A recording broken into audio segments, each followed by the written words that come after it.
Have you ever loved, but then not been loved in return? If you have ever loved and then not been loved in return, then you definitely know what it feels like to be Ugandan. See, I love my country. I honestly do. But Uganda's story is as bad as my relationships. They never make it past the third week. Some even last for only 2 days.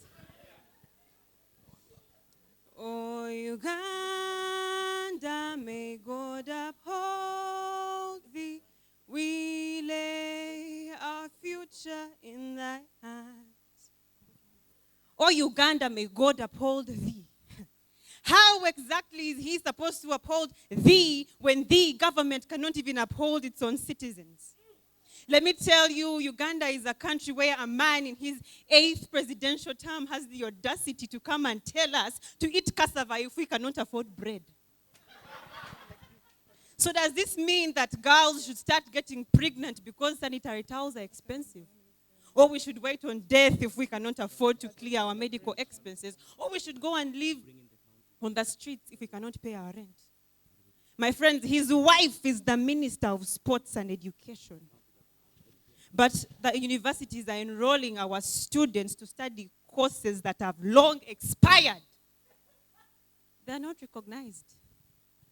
We lay our future in thy hands. At this rate, do we even have a future, let alone the hands to lay it in? See, our executives do not pay taxes. Our citizens receive heartbreaks much more often than they receive their paychecks. Our members of parliament sit and receive expensive iPads. They do not need iPads. They need alarm clocks to wake them up during the parliamentary sessions that they sleep through. If our leaders are sleeping, then they are sleeping on our nation. Oh, Uganda, the land of freedom. Yet our journalists are being bundled up like they are criminals. That means that our voices are not heard. So they need a face. And I have chosen to be that face.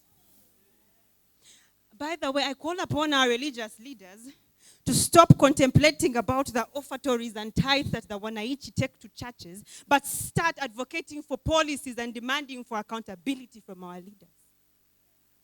Oh, Uganda, the land that feeds us with lies, of course. They speak of a democracy that is only superficial. You see, there is freedom of speech, but prison after speech. We cast our votes and they disappear into thin air, like as if we have ancestral monitoring spirits watching over them. United free together, united free we always stand, for liberty and something. You see, this liberty that we think of, it should be able to allow us to stand up for what we believe in without being threatened by armed men holding guns. The blood of our brothers and sisters is being spilled every day because they choose to probe into highly classified political matters. So, Uganda, here is the deal. If I cannot sell you, I need a gun. Don't look at me like I've seen a ghost. I need a gun. Now that I've asked for a gun, you're acting like as if it's the first time you're hearing my complaints. But I need an AK-47 or a machine gun so I can shoot you in the head because you look so much like all of my exes. Hey.